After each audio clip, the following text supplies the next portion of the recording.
ఏ మావా అక్కడ ఎవడో దొంగలో ఉన్నాడు. దొంగ? అరే ఎవడ్రా అది?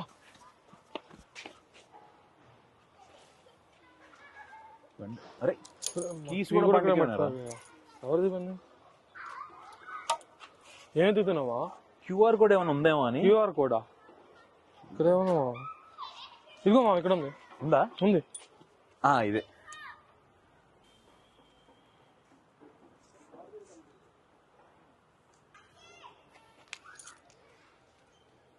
అన్న మీ బండి కీస్ కూడా బండికి ఉంచేశారు. కొంచెం ఉంటే మీ బండి పోయేది. రండి. ఇక్కడ ఏం క్యూఆర్ మావా? ఏం స్కాన్ చేసావు? ఎవరికి ఫోన్ చేసావు? అరే ఇది NGF 132 క్యూఆర్ కోడ్. దీన్ని స్కాన్ చేసావు అనుకో డైరెక్ట్ ఈ బైక్ ఓనర్తో మాట్లాడొచ్చు. వీళ్ళు ఎవరైనా కీస్ మర్చిపోయారు అనుకో వాళ్ళకి హెల్ప్ చేయొచ్చు.